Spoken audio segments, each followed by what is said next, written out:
ନୂଆଖାଇ ଲେଖକ ବିପିନ ବିହାରୀ ବିଶି। କଥାରେ କୁହନ୍ତି ଓଡ଼ିଶାରେ 12 ମାସରେ 13 ପର୍ବ। ସତରେ ଆମ ପର୍ବପର୍ବାଣି ଖାଲି 13 ସଂଖ୍ୟା ଭିତରେ ସୀମିତ ନୁହେଁ। ଆମ ରାଜ୍ୟ ଓଡ଼ିଶା ପର୍ବପର୍ବାଣିର ଗ୍ରନ୍ଥାଗାର।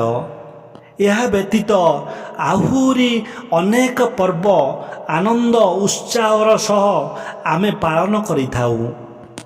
ମାନବ ଜୀବନ ଜଞ୍ଜାଳମୟ ଓ ବିଷାଦଗ୍ରସ୍ତ। ଜୀବନରୁ ନିରସତା ଓ ମନରୁ କ୍ଳାନ୍ତି ଦୂର କରି ଜୀବନକୁ ସରସ ସୁନ୍ଦର ଓ କର୍ମଚଞ୍ଚଳ କରିବାରେ ପର୍ବପର୍ବାଣିର ମୁଖ୍ୟ ଭୂମିକା ରହିଛି।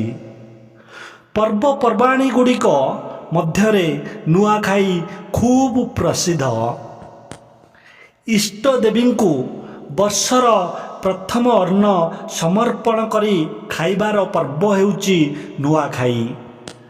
ଭାଦ୍ରବ ମାସ ଶୁକ୍ଳପକ୍ଷ ପଞ୍ଚମୀ ତିଥିରେ ଏହି ପର୍ବ ପାଳନ କରାଯାଏ। ତା ପୂର୍ବଦିନ ବିଦ୍ୟାଦାତା ଓ ବିଘ୍ନ ବିନାଶକ ଶ୍ରୀ ଗଣେଶଙ୍କ ପୂଜା ଉତ୍ସବ ପାଳନ ହୋଇସାରିଥାଏ। ନୂଆଖାଇରେ ମା ବସୁମତୀକୁ କୃତଜ୍ଞତା ଜ୍ଞାପନ କରିବା ସ୍ୱରୂପ ବର୍ଷର ପ୍ରଥମ ଫସଲର ନୂଆ ଧାନ କେଣ୍ଡା ଓ ନୂଆ ଚୂଡ଼ାକୁ ଏକ ନୂଆ ହାଣ୍ଡିରେ ଭୋଗ କରାଯାଇ ଘରର ଇଷ୍ଟଦେବୀ ଓ ମହାଲକ୍ଷ୍ମୀଙ୍କୁ ପୂଜା କରାଯାଏ। ନୂଆଖାଇ ବା ନବାନ୍ନ ଭକ୍ଷଣ ଉପଲକ୍ଷେ କି ଧନୀ କି ଦରିଦ୍ର ସମସ୍ତେ ଘର ସଜାସଜି କାମରେ ଲାଗି ପଡ଼ନ୍ତି। ଘରର ମା ଝିଅ ଓ ବୋହୂମାନେ ଠାକୁର ଘରଠାରୁ ଆରମ୍ଭ କରି ସମସ୍ତ ଘରଦ୍ୱାର ଦାଣ୍ଡ ପିଣ୍ଡାକୁ ଲିପାପୋଛା କରନ୍ତି। ଘରେ ବ୍ୟବହୃତ ଖଟ ପିଢ଼ା ଡାଲାକୁଲା ଲୁଗାପଟା ବିଛଣାପତ୍ର ଡବାଡବି ଆଦିକୁ ସଫା କରି ସଜାଇ ରଖନ୍ତି। ପୁର ପଲ୍ଲୀଠାରୁ ଆରମ୍ଭ କରି ସହର ଯାଏଁ ନର ନାରୀମାନେ ଦୋକାନ ବଜାରରେ ବିକା କିଣା କରିବାରେ ଲାଗି ପଡ଼ନ୍ତି। ମିଠା ଓ ପିଠାପଣା ପାଇଁ ଚାଉଳ ନଡ଼ିଆ ଘିଅ ଗୁଡ଼ ଯୋଗାଡ଼ କରାଯାଏ। ପୂଜା ପାଇଁ ଧୂପ ଦୀପ କର୍ପୂର ବସ୍ତ୍ର ଓ ପରିଧାନ ପାଇଁ ନୂଆ ଲୁଗା କିଣାକିଣିରେ ଗହଳି ଚହଳି ଜମି ଉଠେ। ପରିବାପତ୍ର ହାଟରେ ଲୋକ ଭିଡ଼ ହୁଏ। ନୂଆଖାଇ ପୂର୍ବରୁ ଲୋକମାନଙ୍କ ଭିତରେ ଆନନ୍ଦ ଓ ଉଲ୍ଲାସ ଭରି ରହିଥାଏ। ପ୍ରସ୍ତୁତି ଭିତରେ ସମସ୍ତେ ବ୍ୟସ୍ତ ଥିବାବେଳେ ସେହି ଆନନ୍ଦର ଦିନ ନୂଆଖାଇ ଆସି ପହଞ୍ଚିଥାଏ। ସେଦିନ ସୂର୍ଯ୍ୟୋଦୟ ପୂର୍ବରୁ ସମସ୍ତ ନରନାରୀ ଶଯ୍ୟା ତ୍ୟାଗ କରି ନିତ୍ୟକର୍ମ ସାରନ୍ତି। ସଫା ଲୁଗା ପିନ୍ଧି ପୂଜା ସାମଗ୍ରୀ ସଜାଡ଼ି ରଖନ୍ତି। ଘରର ମୁଖିଆ ନୂଆ ଲୁଗା ପରିଧାନ କରି ପୂଜା ପାଠରେ ବସନ୍ତି।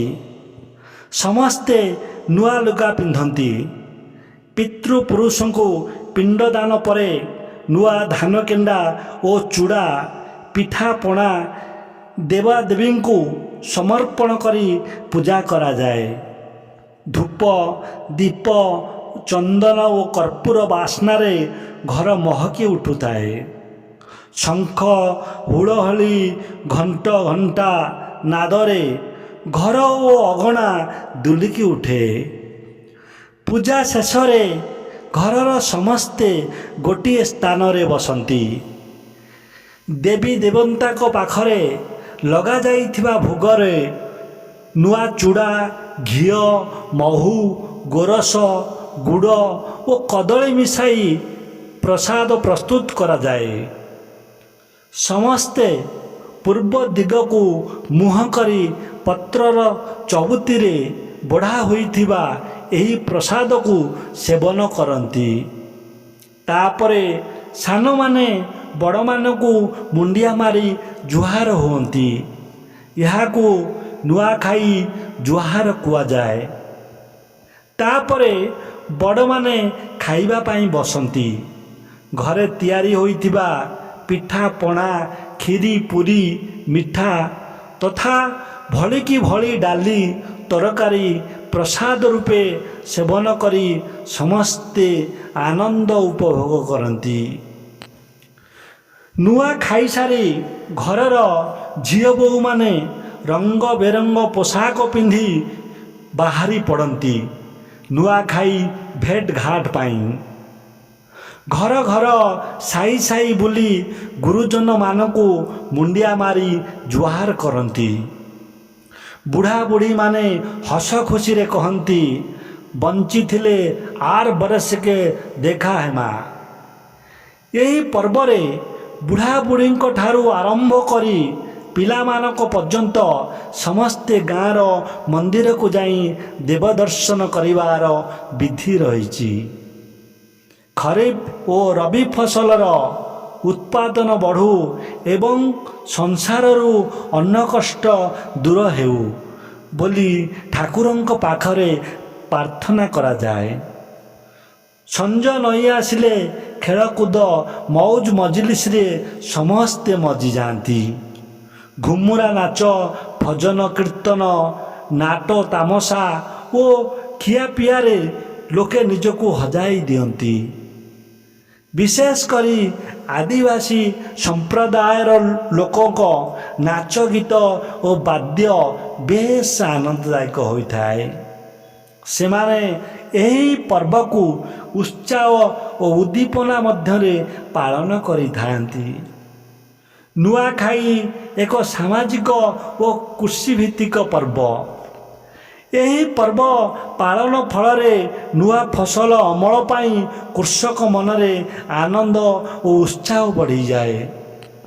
ଏହି ପର୍ବ ଉପଲକ୍ଷେ ଯିଏ ଯେଉଁଠୁ ଥାଆନ୍ତୁ ନା କାହିଁକି ଆଗରୁ ଆସି ଘରେ ପହଞ୍ଚି ଯାଆନ୍ତି। ଏହି ପର୍ବର ବିଶେଷତ୍ୱ ହେଲା ଏହା ଜନସାଧାରଣଙ୍କୁ ସାମାଜିକ ବନ୍ଧନର ଗୁରୁତ୍ୱ ଶିଖାଇଥାଏ। ବ୍ୟକ୍ତି ବ୍ୟକ୍ତି ମଧ୍ୟରେ ମାନବିକତା ଓ ଭ୍ରାତୃତ୍ୱ ଭାବନା ସୃଷ୍ଟି କରିଥାଏ। ଏଥିରେ ଜାତି ଅଜାତି ଉଚ୍ଚ ନୀଚ ଭେଦଭାବ କିଛି ନଥାଏ। ସମସ୍ତଙ୍କ ମନରୁ ବାଦ ବିବାଦ ମାନ ଅଭିମାନ ରାଗ ରୁଷା ଅପସରି ଯାଇଥାଏ। ଆମର ବ୍ୟକ୍ତିଗତ ଓ ସାମାଜିକ ଜୀବନ ସଦ୍ଭାବନାରେ ପୂରି ଉଠେ। ଆମର ଧର୍ମ ସଂସ୍କୃତି ଓ ପରମ୍ପରାକୁ ଠିକ୍ ବାଟରେ ପରିଚାଳିତ କରିବାରେ ଏହା ବିଶେଷ ସହାୟକ ହୁଏ। ବହୁତ ସୁନ୍ଦର ବିଷୟରେ ଆଜିର ପାଠ ଶେଷ ହେଲା। ଲେଖକ ପରିଚୟ ଶ୍ରୀ ବିପିନ ବିହାରୀ ବିଶି 1949 ମସିହା ମାର୍ଚ୍ଚ ମାସ 8 ତାରିଖରେ ଜନ୍ମଗ୍ରହଣ କରିଥିଲେ। ନିଶ୍ଚୁପ ଆରୋହୀ ତାଙ୍କ ଦ୍ୱାରା ରଚିତ ପୁସ୍ତକ। ଏହା ସହିତ ତାଙ୍କର ଅନେକ ଲେଖା ସପ୍ତର୍ଷି ପତ୍ରିକାରେ ପ୍ରକାଶିତ ହୋଇଛି। ସାହିତ୍ୟକୁ ନେଇ ନୂଆ ପୁରୁଣା ସୁନ୍ଦର ସୁନ୍ଦର ବିଷୟବସ୍ତୁ ବିଷୟରେ ଅବଗତ ହେବା ପାଇଁ ଆମର ଚ୍ୟାନେଲକୁ ଲାଇକ୍ ସେୟାର ସବସ୍କ୍ରାଇବ୍ କରିବାକୁ ଭୁଲନ୍ତୁ ନାହିଁ।